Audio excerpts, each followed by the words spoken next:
تو جنت کے 8 دروازوں کی نسبت سے میں سیدنا حسین ابن علی رضی اللہ تعالی عنہما کے فضائل بیان کروں گا 8 صحیح الاسناد احادیث کی روشنی میں انشاءاللہ۔ ویسے احادیث تو درجنوں ہیں، لیکن یہ میں نے 8 چوز کی ہیں تاکہ ہماری گفتگو جو ہے وہ ان ٹائم مکمل ہو جائے۔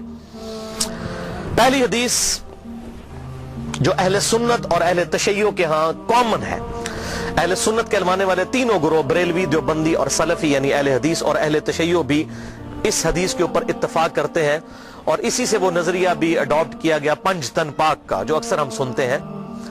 وہ اس حوالے سے نہیں ہے کہ پنج تن پاک سے مراد معصومین کا عقیدہ ہے، پنج تن پاک سے مراد یہ پرٹیکولر آپ صلی اللہ علیہ وسلم کے اہل بیت 4 اور آپ صلی اللہ علیہ وسلم کی مبارک ذات، ان کے بارے میں پرٹیکولر یہ فضیلت ہے، اور اہل سنت کے ہاں صحیح مسلم میں یہ حدیث پائی جاتی ہے انٹرنیشنل نمبر کے مطابق 6261۔ اما عائشہ رضی اللہ تعالی عنہ کا بیان ہے کہ ایک دن آپ صلی اللہ علیہ وسلم اپنے گھر سے اس حالت میں برآمد ہوئے کہ آپ صلی اللہ علیہ وسلم نے کالی چادر اوڑھی ہوئی تھی جس پہ اونٹ کے کجاووں کی شکل کی، ہنڈیوں کی شکل کی چھوٹی چھوٹی تصویریں بنی ہوئی تھی، جیسے ہنڈیا بنی ہوئی ہوتی ہے، جاندار کی تصویر نہیں، ہنڈیا کی تصویر۔ یہ آپ صلی اللہ علیہ وسلم نے مبارک چادر اوڑھی ہوئی تھی۔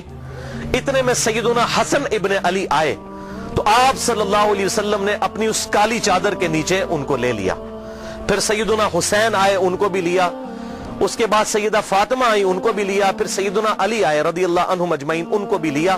اور پھر آپ صلی اللہ علیہ وسلم نے اللہ کے حضور یہ آیت تلاوت کی، سورہ الاحزاب کی آیت نمبر 33، انما یرید اللہ لیذھب عنکم الرجس اہل البیت ویطہرکم تطہیرا۔ بے شک اللہ تو یہ چاہتا ہے اے نبی کے گھر والو تم سے ہر طرح کی ناپاکی دور کر دے اور تمہیں خوب صاف ستھرا کر دے۔ الحمدللہ یہ آیت مبارکہ آپ صلی اللہ علیہ وسلم نے تلاوت کی، اور اہل بیت میں اعزازی طور پر آپ صلی اللہ علیہ وسلم نے سیدنا علی کو بھی شامل کیا۔ باقی تو ویسے ہی اہل بیت تھے، سیدہ فاطمہ حضور کی اولاد، حسن و حسین بھی اولاد، لیکن سیدنا علی کو بھی شامل کیا۔ آپ صلی اللہ علیہ وسلم کی ازواج مطہرات بھی، بیویاں بھی اہل بیت ہیں، اور آپ صلی اللہ علیہ وسلم نے پروٹوکول کے طور پر سیدنا علی کو بھی اہل بیت میں شامل کیا۔ حسن حسین اور سیدہ فاطمہ تو پہلے ہی اس میں شامل ہے، آپ صلی اللہ علیہ وسلم کی اولاد ہے الحمدللہ۔ دوسری حدیث صحیح مسلم میں انٹرنیشنل نمبر کے مطابق 6220 نمبر ہے کہ سیدنا سعد ابن ابی وقاص رضی اللہ تعالیٰ عنہ کا بیان ہے کہ جب آیت مباہلہ نازل ہوئی، نجران کے عیسائیوں کے ساتھ آپ صلی اللہ علیہ وسلم کی ڈیبیٹ ہوئی، اور ایز اے لاسٹ ریزلٹ آپ صلی اللہ علیہ وسلم نے ان کو مباہلے کا چیلنج دیا، اور اس کا ذکر سورہ آل عمران کی آیت نمبر 61 میں موجود ہے۔ فَقُلْ تَعَالَوْا نَدْعُوا أَبْنَاءَنَا وَأَبْنَاءَكُمْ، اے محبوب صلی اللہ علیہ وسلم اب ان کو ایز اے لاسٹ ریزلٹ ارشاد فرمائیں کہ تم اپنے بیٹوں کو لے آؤ، ہم بھی اپنے بیٹوں کو لے آتے ہیں، تم بھی اپنی عورتوں کو لے آؤ، ہم بھی اپنی عورتوں کو لے آتے ہیں، اور تم خود بھی آ جاؤ اے عیسائیوں، اور ہم خود بھی آ جاتے ہیں۔ اور اس کے بعد کھلے میدان میں اللہ کے حضور دعا کرتے ہیں کہ جو جھوٹا ہے اسی وقت اللہ کی لعنت اس پر نازل ہو۔ اس کو کہتے ہیں مباہلہ۔ تو یہ حدیث صحیح مسلم میں انٹرنیشنل نمبر کے مطابق 6220 نمبر حدیث ہے کہ آپ صلی اللہ علیہ وسلم نے آیت مباہلہ کے موقع پر سیدنا حسن، سیدنا حسین، سیدنا علی اور سیدہ فاطمہ رضی اللہ عنہم اجمعین ان کو اپنے ساتھ لیا مباہلے کے لیے، اور آپ صلی اللہ علیہ وسلم نے اپنی کسی بیوی کو بھی ساتھ نہیں لیا، ان کو لیا ساتھ۔ صحیح مسلم انٹرنیشنل نمبر کے مطابق 6220۔ اور پھر اللہ کے حضور دعا کی، اللہم ہؤلاء اہل بیتی، اے اللہ یہ میرے اہل بیت ہیں، میں مباہلے کے لیے تیری خدمت میں ان کو پیش کرتا ہوں۔ لیکن سامنے سے وہ عیسائی ڈر گئے، جب حسن و حسین کو دیکھا، ان کے نورانی چہرے دیکھے، تو وہ مباہلہ انہوں نے نہیں کیا۔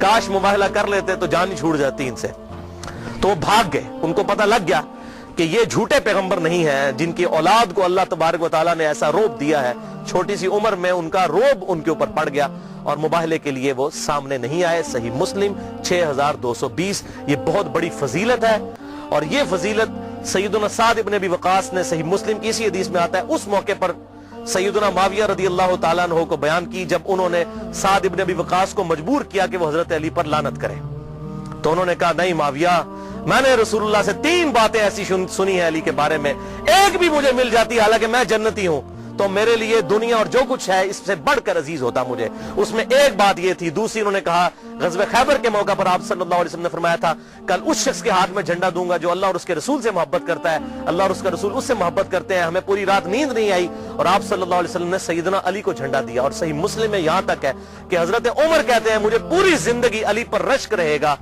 کہ وہ جھنڈا علی کو ملا اور مجھے نہیں ملا. یہ صحیح حدیث صحیح مسلم میں ہے.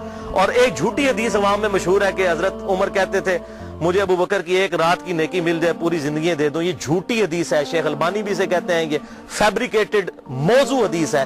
سنن بہیقی میں ہے, ہماری مین سٹریم کی کسی کتاب میں بھی نہیں ہے.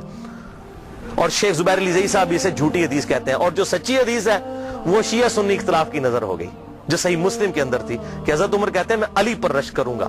اور کہتے ہیں اللہ کی قسم یہ پہلا موقع تھا مجھے خواہش ہوئی کہ مجھے حضور کوئی عہدہ دے غزوہ خیبر کے موقع پر, لیکن آپ صلی اللہ علیہ وسلم نے سیدنا علی کو دیا. اور تیسری بات سعد ابن ابی وقاص نے کہی کہ معاویہ سن لے, جب تبوک کا موقع آیا تو آپ صلی اللہ علیہ وسلم پہلی دفعہ حضرت علی کو گھر چھوڑ کر جا رہے تھے. حضرت علی رو پڑے کہ میں آپ کے ساتھ یہ پہلا موقع ہے شامل نہیں ہوں گا. تو آپ صلی اللہ علیہ وسلم نے فرمایا کہ علی تو اس بات پر راضی نہیں کہ تیری میرے ساتھ وہی نسبت ہے جو ہارون کی موسیٰ کے ساتھ ہے, مگر میرے بعد کوئی نبی نہیں. یہ تینوں باتیں اسی حدیث میں ہیں 6220 صحیح مسلم میں فضائل علی والے چیپٹر میں انٹرنیشنل نمبر کے مطابق. تیسری حدیث صحیح بخاری میں ہے انٹرنیشنل نمبر کے مطابق 3753 کہ عبداللہ بن عمر رضی اللہ تعالی عنہما کے پاس ایک عراقی شخص آیا اور اس نے کہا کہ بتائیے کہ اگر کوئی شخص احرام کی حالت میں مکھی یا مچھر مار لے تو اس کا کفارہ کیا ہے. اگر کوئی جانور مار لے اس کا تو قرآن میں آتا ہے کہ اس کے نعم البدل اتنا ہی جانور جو ہے وہ حدود حرم میں ذبح کیا جائے گا. تو اگر کوئی مچھر یا مکھی مار لے تو اس کا کفارہ کیا ہے. تو آپ نے کہا یہ سوال پوچھنے والے کون ہیں؟ بتایا گیا یہ عراقی نجدی لوگ ہیں. تو ابن عمر نے کہا کہ تم مجھ سے مکھی اور مچھر کا مسئلہ پوچھتے ہو عراقیوں, حالانکہ تم نے اللہ کے نبی کے نواسے کو قتل کر دیا جن کے بارے میں نے خود حضور صلی اللہ علیہ وسلم سے سنا تھا کہ حسن اور حسین دنیا میں میرے دو پھول ہیں. صحیح بخاری 3753. چوتھی حدیث جامعہ ترمذی میں انٹرنیشنل نمبر کے مطابق 3781 نمبر حدیث ہے.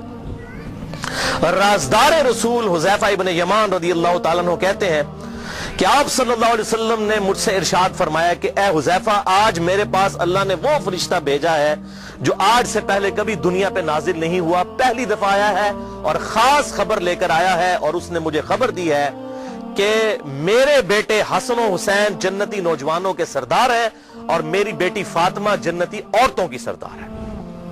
الحمدللہ.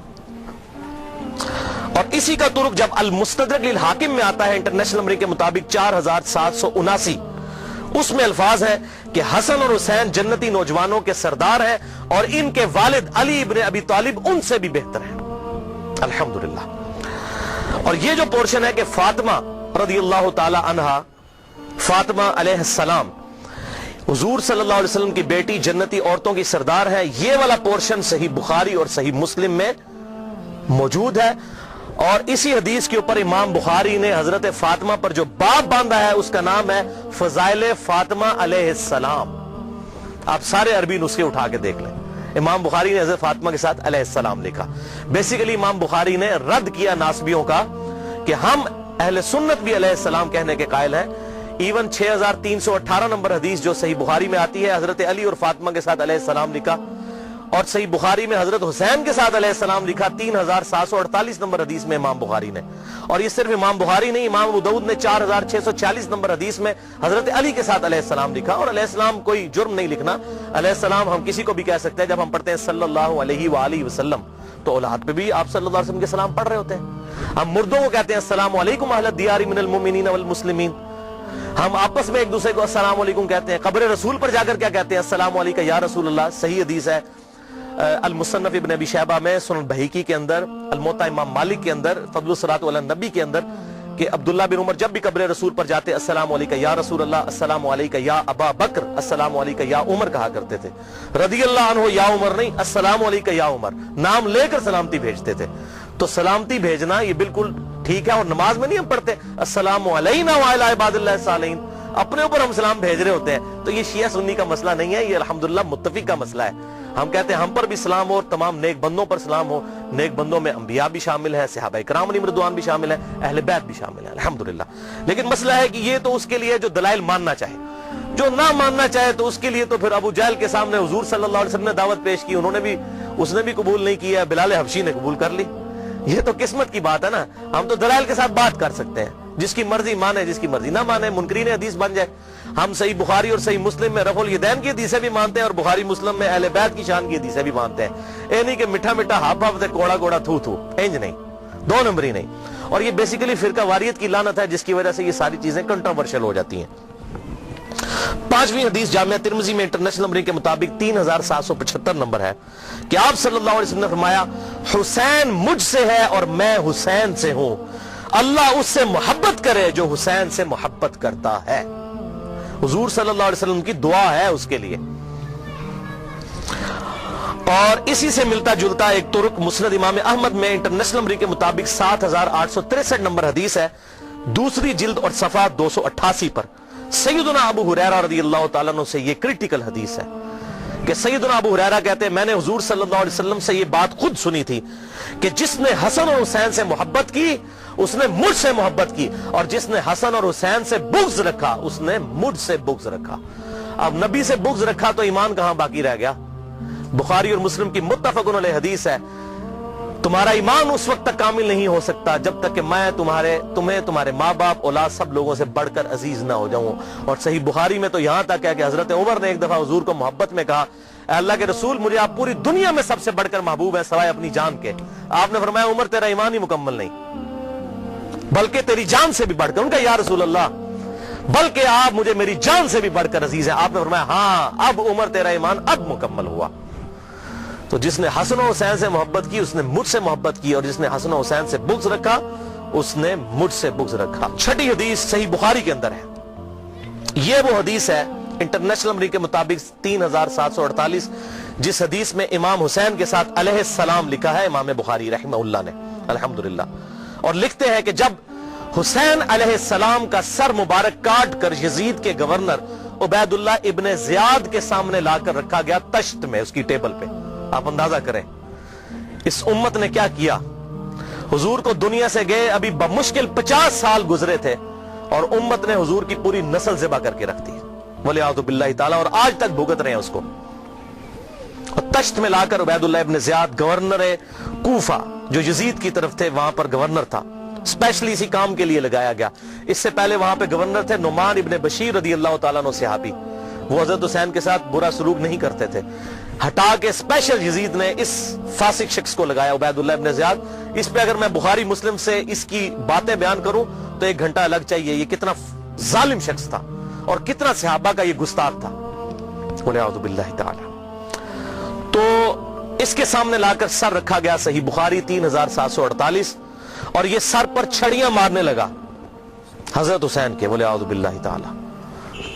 حضرت انس ابن مالک پاس بیٹھے تھے, تڑپ اٹھے, انہوں نے کہا اللہ کی قسم تو اس کے حسن میں کلام کرتا ہے, اللہ کی قسم رسول اللہ کے سب سے زیادہ ہم شکل حسین ابن علی تھے.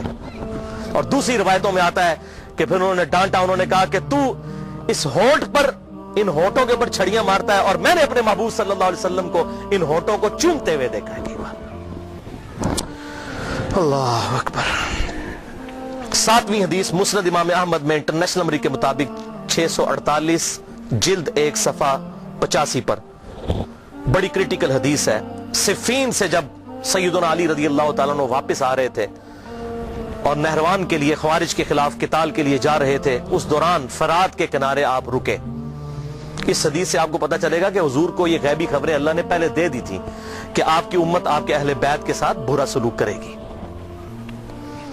تو آپ فرات کے کنارے رکے اور کہا اصبر ابا عبداللہ, اے ابا عبداللہ صبر کرنا. حضرت حسین کی یہ کنیت تھی, حسین صبر کرنا, حسین صبر کرنا, حسین صبر کرنا. تو ساتھیوں نے کہا کہ یہ آپ کس سے باتیں کر رہے ہیں؟ تو انہوں نے کہا مجھے حدیث یاد آ گئی. آپ صلی اللہ علیہ وسلم کی خدمت میں ایک دفعہ حاضر ہوا, آپ صلی اللہ علیہ وسلم کے چشمان کرم سے زارو قطار آنسو رواں تھے. سیدنا حسین کو آپ صلی اللہ علیہ وسلم نے اٹھایا ہوا تھا, اور میں نے کہا اے اللہ کے رسول آپ کو کس نے غمگین کر دیا؟ تو حضور صلی اللہ علیہ وسلم نے فرمایا کہ ابھی ابھی جبرائیل میرے پاس آئے تھے اور انہوں نے مجھے خبر دی کہ آپ اپنے اس بچے سے اتنا پیار کرتے ہیں اور آپ کی امت اسے فرات کے کنارے پیاسا قتل کر دے گی۔ تو میں اپنے جذبات پر قابو نہیں رکھ سکا اور میرے آنسو روا ہو گئے، اور پھر جبرائیل نے ایک ہاتھ مارا اور لا کر کربلا کی سرخ مٹی بھی مجھے دکھائی۔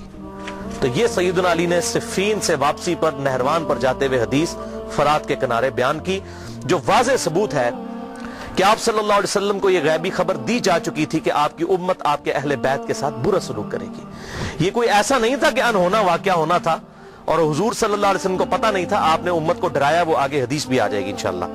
8ویں حدیث مسند امام احمد میں انٹرنیشنل نمبرنگ کے مطابق 2165 جلد 1 صفحہ 242 پر، اور یہ وہ مشہور حدیث ہے جو مشکات میں 6181 نمبر حدیث ہے، جسے شیخ البانی رحمہ اللہ نے بھی صحیح کہا، شیخ زبیر لیزئی رحمہ اللہ نے بھی صحیح کہا، اور اسی حدیث کی وجہ سے میں نے یہ مشن اڈاپٹ کیا کہ سیدنا حسین کی آواز کو پوری دنیا میں الحمدللہ بلند کرنا ہے انشاءاللہ۔ سیدنا ابن عباس کہتے ہیں، اس حدیث میں آتا ہے کہ حضور صلی اللہ علیہ وسلم کی وفات کے 50 سال کے بعد ایک دن دوپہر کے وقت میں نے آپ صلی اللہ علیہ وسلم کو خواب میں دیکھا۔ آپ صلی اللہ علیہ وسلم کی پرانگدہ حالت، بال بکھرے ہوئے، جسم پرانگدہ اور پریشانی کے عالم میں کھڑے ہیں، اور ہاتھ میں خون کی ایک شیشی اٹھائی ہوئی ہے۔ تو ابن عباس کہتے ہیں صحابی کہ میں نے کہا اللہ کے رسول، میرے ماں باپ آپ پر قربان، یہ آپ کی کیا حالت ہے؟ تو آپ صلی اللہ علیہ وسلم نے فرمایا کہ آج میرے حسین اور اس کے ساتھیوں کو کربلا میں قتل کر دیا گیا، میں صبح سے اس شیشی میں ان کا خون جمع کر رہا ہوں۔ حضرت ابن عباس کانپ کر اٹھے اور وہ دن اور تاریخ نوٹ کی، اور بعد میں پتا چلا کہ اسی دن 10 محرم الحرام 61 ہجری میں حضرت حسین کو ان کے ساتھیوں سمیت شہید کیا گیا۔ 18 اہل بیت میں سے تھے، اور 64 جو ہے 54 وہ دوسرے لوگ تھے، ٹوٹل 72 لوگ شہید کیے گئے۔ اور بعد میں ان کو یہ خبر آئی، ظاہر ہے کہ اس وقت تو میڈیا نہیں تھا، کافی عرصے بعد خبر آتی تھی، تو ابن عباس نے خواب یاد رکھا ہوا تھا۔ اور یہاں پر یاد رکھیں، بخاری اور مسلم کی متفق علیہ حدیث ہے، آپ صلی اللہ علیہ وسلم نے فرمایا جس نے مجھے خواب میں دیکھا اس نے مجھی کو دیکھا، میری شکل میں شیطان نہیں آ سکتا۔ اور صحابہ اکرام کو حضور کی شکل مبارک کا بالکل ایگزیکٹ پتا تھا۔ ابن عباس حضور کے صحابی بھی ہیں، حضور کے کزن بھی ہیں الحمدللہ، لہذا اس خواب میں کوئی شک نہیں ہے، یہ اللہ تعالیٰ کی طرف سے خواب دکھایا گیا، اور یہ تمثیل تھی ایک، یہ نہیں تھا کہ آپ صلی اللہ علیہ وسلم کو کربلا میں موجود تھے، یہ تمثیل دکھائی گئی۔ جیسا کہ بخاری میں آتا ہے کہ غزوہ احد سے پہلے آپ صلی اللہ علیہ وسلم نے خواب دیکھا کہ آپ کے سامنے ایک گائے ذبح ہو رہی ہے، تو آپ نے اس سے یہ تعبیر کی کہ میرے صحابہ قتل کر دیے جائیں گے احد کے میدان میں۔ اب گائے کا اور صحابہ کا کیا تعلق ہے؟ لیکن یہ ایک تمثیل بیان کی، یہ خواب الگ سے ایک محکمہ ہے، یہ نہیں ہوتا کہ مجھے آپ اگر خواب میں دیکھیں تو مجھے نہیں پتا ہوگا آپ نے مجھے خواب میں دیکھا ہے، یہ اللہ تعالیٰ تمثیلاً ایک خواب دکھاتا ہے، اور وہ اللہ تعالیٰ نے اپنے محبوب صلی اللہ علیہ وسلم کو خواب میں دکھایا حضرت ابن عباس کو، تاکہ امت تک یہ بات پہنچ جائے۔ بہرحال یہ ساری احادیث میرے ریسرچ پیپرز میں موجود ہیں، انشاءاللہ آپ کو لیکچر کے اینڈ پہ مل بھی جائیں گے سب لوگوں کو۔ یہاں پر میں ایک حدیث ضرور بیان کروں گا کہ ہمارے محبوب امام کائنات سید الاولین والآخرین شفیع المذنبین رحمت للعالمین سیدنا و مولانا امام اعظم محمد رسول اللہ صلی اللہ علیہ وآلہ وسلم نے اپنی وفات سے تقریباً 2.5 سے 3 مہینے پہلے ایک خطبہ دیا جو اہل سنت اور اہل تشیع کے ہاں کامن پایا جاتا ہے۔ اس حدیث کو غدیر خم کی حدیث کہتے ہیں۔ اہل سنت کے ہاں 4 احادیث ہیں اوپر تلے صحیح مسلم میں، انٹرنیشنل نمبر کے مطابق فضائل علی والے چیپٹر میں صحیح مسلم میں 6225، 6226، 6227 اور 6228 4 طرق امام مسلم رحمہ اللہ تعالی فضائل علی والے چیپٹر میں لے کر آئے غدیر خم کی حدیث کہ آپ صلی اللہ علیہ وسلم نے حجۃ الوداع سے واپسی پر 18 ذوالحجہ کو خم نامی گاؤں میں پانی کے لیے پڑاؤ کیا، اور آپ صلی اللہ علیہ وسلم نے کنکلوڈنگ گفتگو وہاں پر کی۔ آپ صلی اللہ علیہ وسلم کے لیے اونٹ کے پالان کا ممبر تیار کیا گیا۔ آپ صلی اللہ علیہ وسلم نے صحابہ اکرام کو مخاطب کیا اور کہا کہ اے لوگو آگاہ ہو جاؤ، میں بھی ایک انسان ہوں، قریب ہے کہ اللہ کا قاصد یعنی موت کا فرشتہ میرے پاس آئے اور میں اس کی دعوت قبول کر لوں۔ ہر شخص نے دنیا سے جانا ہے، میں نے بھی جانا ہے۔ میں اپنے بعد تم میں 2 بھاری چیزیں چھوڑ کر جا رہا ہوں، ان میں سے پہلی چیز اللہ کی کتاب ہے، اس میں ہدایت ہے، اس میں نور ہے. تم اللہ کی کتاب کو پکڑو، اپنا تعلق اس کتاب کے ساتھ مضبوط کرو. اللہ کی کتاب اللہ کی رسی ہے، جو اسے پکڑے گا ہدایت پر ہوگا، جو اسے چھوڑ دے گا گمراہ ہو جائے گا. وَاعْتَصِمُوا بِحَبْلِ اللَّهِ جَمِيعًا وَلَا تَفَرَّقُوا، یہ ہے اللہ کی رسی. اور پھر زید ابن ارقم کہتے رہے آپ صلی اللہ علیہ وسلم ہمیں ترغیب دلاتے رہے اللہ کی کتاب، اللہ کی کتاب، اللہ کی کتاب. اس کے بعد آپ صلی اللہ علیہ وسلم نے ارشاد فرمایا دوسری چیز، بھاری چیز میرے اہل بیت ہیں. میں اپنے اہل بیت کے معاملے میں تمہیں اللہ کا خوف دلاتا ہوں، میں اپنے اہل بیت کے معاملے میں تمہیں اللہ کا خوف دلاتا ہوں، میں اپنے اہل بیت کے معاملے میں تمہیں اللہ کا خوف دلاتا ہوں. لیکن امت نہیں ڈری. اور یہ حدیث ہے صحیح مسلم میں، جو اہل سنت کے بڑے بڑے علماء کو بھی نہیں پتا کہ صحیح مسلم میں یہ 4 حدیثیں ہیں. کیوں؟ ان کو وہ حدیث بتائی جاتی ہے جو ہماری مین سٹریم کی کتابوں میں بھی نہیں ہے، باہر ہے، المستدرک للحاکم میں. اس سے بہت کمزور درجے کی روایت ہے، حسن درجے کی ہے، اس سے بہت کمزور ہے وہ. یہ تو مسلم کی حدیث ہے. انٹرنیشنل نمبر کے مطابق المستدرک للحاکم میں کتاب العلم چیپٹر میں 318 نمبر حدیث کہ میں اپنے بعد 2 ایسی چیزیں چھوڑ کر جا رہا ہوں جن کو مضبوطی سے پکڑ لوگے کبھی گمراہ نہیں ہوگے. ایک اللہ کی کتاب اور دوسرے اس کے رسول صلی اللہ علیہ وسلم کی سنت. یہ حجۃ الوداع پر آپ نے فرمایا تھا، لیکن یہ اس کے بھی بعد کا خطبہ ہے، اس کو بھی سپرسیڈ کرنے والا جو صحیح مسلم میں ہے کہ کتاب اللہ کو پکڑنا اور اہل بیت کے معاملے میں اللہ سے ڈراتا ہوں، ان کے ساتھ حسن سلوک کرنا. لیکن امت نے اہل بیت کا وہ حشر کیا کہ کسی نبی کی امت نے اپنے نبی کے ماننے والوں کے ساتھ یہ نہیں کیا. کافروں نے ضرور کیا، لیکن یہ ایک یونیک مثال ہے کہ مسلمانوں نے جو نمازوں میں اللہم صلی علی محمد وعلی آل محمد پڑھتے رہے اور آل محمد ذبح کر دی. یہ درود شریف کس منہ سے پڑھتے ہیں؟ وَلِعَاذُ بِاللَّهِ تَعَالَى. تو آپ صلی اللہ علیہ وسلم نے فرمایا کہ میں اپنے اہل بیت کے معاملے میں تمہیں اللہ سے ڈراتا ہوں. اور باقی کتابوں میں یہ حدیث پھر اس سے بھی آگے چلتی ہے صحیح سند کے ساتھ. جامعہ ترمذی میں 3713، مسند امام احمد میں 19321، سنن نسائی الکبریٰ میں 8478 اور امام ابن ابی عاصم کی کتاب السنہ میں 1158 نمبر. یہ 4 میں نے حوالے دے دی ہیں. یہ حدیث آگے بھی چلتی ہے اور شیخ البانی رحمہ اللہ نے اپنے سلسلہ احادیث صحیحہ میں 1750 نمبر حدیث کے انڈر یہی احادیث کے کم از کم 22 طرق لیے 22 صحابہ سے اور کہا کہ حدیث متواترہ ہے غدیر خم کی حدیث. اور شیخ زبیر علی زئی صاحب نے بھی مشکات کی تحکیم کے دوران 6091 نمبر حدیث اور 6103 نمبر حدیث کے فٹ نوٹ پہ لکھا کہ یہ حدیث متواترہ ہے غدیر خم کی حدیث، جو آگے بھی چلتی ہے کہ پھر آپ صلی اللہ علیہ وسلم نے سورۃ الاحزاب کی آیت نمبر 6 تلاوت کی. النبی اولا بالمؤمنین من انفسہم وازواجہ امہاتہم. نبی صلی اللہ علیہ وسلم مومنین کی جانوں پر ان کی جانوں سے بڑھ کر حق رکھتے ہیں اور نبی کی بیویاں امت کی مائیں ہیں.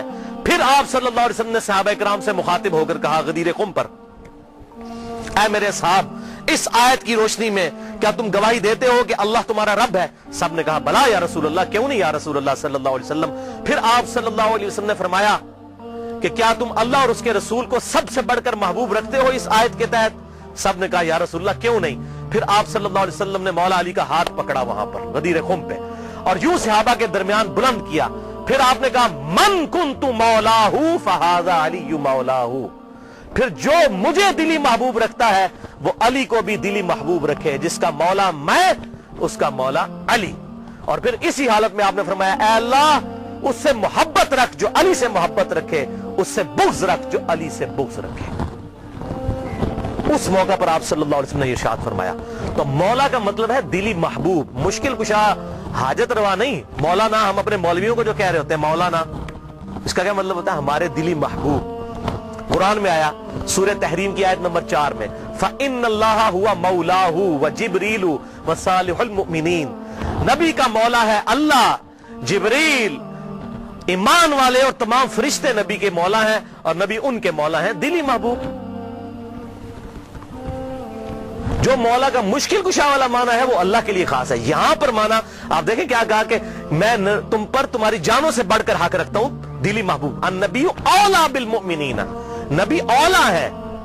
اولا، مولا، یہ تمام الفاظ دلی محبوب کے لیے، جگری یار کے لیے. تو یہ اس کا مشکل کشا معنی لینا بالکل ظلم ہے. بھائیو قرآن پاک میں واضح طور پر آیا ایاک نعبد و ایاک نستعین، اے اللہ ہم صرف تیری ہی عبادت کرتے ہیں، غائب میں مدد کے لیے صرف تجھی کو پکارتے ہیں۔ یہ تو جھگڑا ہی نہیں ہے کہ سیدنا علی رضی اللہ تعالیٰ عنہ کو اختیار ہے یا نہیں، مولا علی کو اختیار ہو، شیخ عبد القادر جیلانی کو اگر اختیار ہو تب بھی ان کو غائب میں دعا کے لیے نہیں پکار سکتے۔ مولا علی اپنی نمازوں میں اللہ کو پکارتے تھے۔ مولا علی کا ماننے والا وہی ہوگا جو مولا علی کی سنت پر عمل کرتے ہوئے اللہ کو پکارے گا، یا حی یا قیوم برحمتک استغیث، حسبنا اللہ ونعم الوکیل، لا الہ الا انت سبحانک انی کنت من الظالمین۔ بارش کون برساتا ہے؟ اللہ۔ ڈیوٹی کس کی ہے؟ فرشتوں کی۔ تو بارش فرشتوں سے مانگیں گے یا اللہ سے؟ اللہ سے۔ تو سیدنا علی کو اگر اختیار ہو بھی تب بھی ان کو پکاریں گے نہیں۔ ہاں ظاہری اسباب وہ معاملہ بالکل ڈیفرنٹ ہے۔ میں آپ کو کہتا ہوں مجھے پانی پلا دے، بالکل ٹھیک ہے، لیکن آپ وہاں بغداد میں دفن ہیں، بغداد میں بھی قبر میں، اور کہتے ہیں میں آپ کو کہتا ہوں مجھے پانی پلا دیں، وہی بات وہی جملہ صرف کوآرڈینیٹس فریم آف ریفرنس بدلنے کی وجہ سے غائب میں پکارنا ہو جائے گا، اور غائب میں پکارنا عبادت ہے، اور عبادت جو ہے وہ اللہ کے ساتھ خاص ہے۔ اسی لیے قرآن میں کہا گیا ایاک نعبد، اے اللہ عبادت بھی تیری کرتے ہیں، و ایاک نستعین، اور غائب میں مدد یعنی دعا کے لیے اپروپریٹ ٹرانسلیشن ہے ایاک نستعین کی، دعا تجھ سے کرتے ہیں، دعا ہوگی اللہ سے۔ بہرحال اسی حدیث غدیر خم کی حدیث کی سپورٹ میں وہ صحیح مسلم میں کہتا ہوں بڑی اسٹانشنگ حدیث ہے، جو مولا علی نے صفین کے مقام پر جب تحکیم کا ایشو اٹھنے والا تھا اس وقت اصحاب کو جمع کر کے کہا۔ صحیح مسلم انٹرنیشنل نمبرنگ کے مطابق 240 نمبر حدیث، اور امام مسلم اسے کتاب الایمان والے چیپٹر کے اندر لے کر آئے ہیں کہ سیدنا علی نے کہا کہ اس ذات کی قسم کہ جس نے دانے کو پھاڑ کر اس میں سے اناج اگایا اور تمام مخلوقات کو پیدا کیا، نبی امی صلی اللہ علیہ وسلم نے مجھ سے یہ عہد لیا تھا کہ علی سے محبت نہیں رکھے گا مگر مومن، اور علی سے بغض نہیں رکھے گا مگر منافق۔ محبت علی از دا لٹمس ٹیسٹ آف ایمان۔ آج کسی کو چیک کرنا ہے کہ مومن ہے یا منافق ہے، دیکھ لیں مولا علی کی محبت ہے تو مومن ہے، اور مولا علی کا بغض ہے تو پکا منافق ہے۔ یہ شیعہ سنی کا مسئلہ ہی نہیں ہے، یہ تو بات ہی بہت آگے چلی گئی ہے۔ صحیح مسلم کتاب الایمان 240 نمبر حدیث کہ علی سے محبت نہیں رکھے گا مگر مومن، علی سے بغض نہیں رکھے گا مگر منافق۔ اور یہ پرٹیکولرلی دو ہی لوگوں کے بارے میں یہ بات آئی ہے۔ بخاری اور مسلم میں دوسرے انصار کے بارے میں آیا کہ انصار سے صرف مومن ہی محبت رکھیں گے اور انصار سے صرف بغض منافق ہی رکھیں گے۔ اور آپ دیکھ لیں انصار کے ساتھ واقعہ حرہ میں یزید نے جو کچھ کیا، قتل عام ان کا، اور یہاں پر مولا علی کے خلاف جو لوگ کھڑے ہوئے ان کے معاملات بھی بالکل سامنے ہیں۔ لہٰذا یہ جو غدیر خم کا خطبہ ہے آپ صلی اللہ علیہ وسلم نے خم نامی گاؤں میں کیوں دیا، اس کی ایک ٹیکنیکل ریزن ہے۔ حجۃ الوداع پہ بھی آپ یہ بات کر سکتے تھے، آپ نے خم نامی گاؤں میں اس لیے خطبہ دیا کہ اس موقع کے اوپر سب لوگ جا چکے تھے سوائے اہل شام کے اور اہل مدینہ کے، اور یہی بدبخت شامی تھے جو بعد میں مولا علی کے خلاف صفین میں کھڑے ہوئے۔ حضور ان کو ڈرا رہے تھے، اور دیکھیں اس کے بعد کیا ہو سکتا ہے، من کنت مولاہ فہذا علی مولاہ، بات ہی کچھ نہیں رہ جاتی۔ اور اہل مدینہ میں بھی ایسے لوگ شامل، پھر اہل مدینہ کے اوپر ظلم بھی ہوئے، آپ صلی اللہ علیہ وسلم نے پہلے ان کو خبردار کر دیا۔ یہ تھی اس کی حکمت، اور آنے والے وقت کے بارے میں اشارہ تھا کہ یہ معاملات ان کے ساتھ ہوں گے۔ بہرحال اس معاملے میں جن لوگوں نے بھی سیدنا علی کے ساتھ زیادتی کی، چاہے وہ حضرت امیر معاویہ رضی اللہ تعالیٰ عنہ ہو، یا حضرت مغیرہ ابن شعبہ رضی اللہ عنہ ہو، یا حضرت عمر ابن عاص رضی اللہ عنہ ہو، ہم کسی پر لعنت کرنے کے قائل نہیں ہیں، لیکن ان کی غلطیوں کا جھوٹا دفاع بھی نہیں کرتے، اور نہ ہم رافضیوں کی طرح ان پر لعنت کرتے ہیں۔ ان کا معاملہ ہم اللہ کے سپرد کرتے ہیں، غلطی جو ہے 100 بسم اللہ بیان ہوگی۔ حضرت آدم سے زیادہ کسی کا مرتبہ نہیں، 7 دفعہ ان کی غلطی بھی قرآن میں بیان ہوئی ہے۔ غلطی بیان کرنے کا مقصد یہ نہیں ہوتا آپ نے کسی کو ذلیل کر دیا، ورنہ یہ محدثین نے ذلیل کیا معاذ اللہ۔ اگر یہ چیز ہوتی اور بخاری اور مسلم میں یہ حدیث کیوں آتی، تو اس پہ میرا پورا ایک علیحدہ سے ریسرچ پیپر یہ میں نے جو بتایا، اور لیکچرز بھی موجود ہے کہ کس طرح حضرت علی کو جمعے کے خطبوں میں گالیاں نکالی جاتی تھی۔ بخاری میں، مسلم میں، ابو داؤد میں، ترمذی میں، نسائی میں، ابن ماجہ میں کتنی احادیث موجود ہے۔ تو یہ ممبروں پر مولا علی پر لعنت کرنے کی بدعت بنو امیہ کے دور میں جاری ہوئی، لہٰذا شیعان علی وہ ہوں گے جو علی کی سنت پر عمل کریں گے۔ مولا علی کو خوارج نے کافر کہا، لیکن مولا علی نے ان کے جنازے خود پڑھائے اور کہا کہ یہ میرے بھائی تھے، بگوڑے ہو گئے، میں ان کو مسلمان سمجھتا ہوں، اور ان کے لیے دعا کی اللہ مغفر لحینا و میتنا۔ جبکہ دوسری طرف بنو امیہ کے ماننے والے وہ لوگ ہیں جو حضرت علی پر ممبروں پر لعنت کرتے تھے، اور آج ان کی باقیات اس فارم میں موجود ہے کہ وہ باقی صاحب کے اوپر لعنت کرتے ہیں۔ مولا علی کا ماننے والا وہ ہوگا جو بنو امیہ کی بدعت پر نہ چلے، مولا علی کی سنت پر چلے۔ یہ فرق سمجھ لیجئے۔ تو شیعان علی سے مراد علی کے گروپ کے لوگ، خالی ٹائٹل لگا لینے سے نہیں۔ آج سنی کون کون نہیں اپنے آپ کہتا؟ بریلوی کہتے ہیں ہم سنی ہیں، دیوبندی کہتے ہیں ہم سنی ہیں، اہل حدیث کہتے ہیں ہم سنی ہیں، لیکن ایک دوسرے سے پوچھیں وہ کہتے ہیں نہیں اسی سنی ہے، دوسرا سنی نہیں ہے۔ تو ٹائٹل آپ لگاتے رہے بے شک۔ شراب کی بوتل کے بعد روح افزا لکھ لینے سے روح افزا بن جائے گی؟ یہ جامع شیری بن جائے گی؟ نہیں۔ اصل تو بات یہ کہ واقعی علی کا شیعہ کون ہے؟ شیعہ علی کا وہی ہوگا، علی کے گروہ کا آدمی وہی ہوگا جو مولا علی کی سنت پر عمل کرنے والا ہوگا۔ اور مولا علی نے ہمیں یہی درس دیا ہے کہ کسی بھی شخص کے اوپر لعنت نہ کی جائے۔ یہ لعنت کرنا تو بنو امیہ کی بدعت ہے۔ جو ان کے طریقے پر چلنا چاہتے ہیں اور ان کی پارٹی میں قیامت والے دن اٹھنا چاہتے ہیں تو بے شک اٹھیں۔ ہم تو مولا علی کے ساتھ ہیں، دنیا میں بھی انشاءاللہ اور آخرت میں بھی انشاءاللہ مولا علی کے ساتھ اٹھائے جائیں گے انشاءاللہ تعالی، اور اہل بیت کے ساتھ۔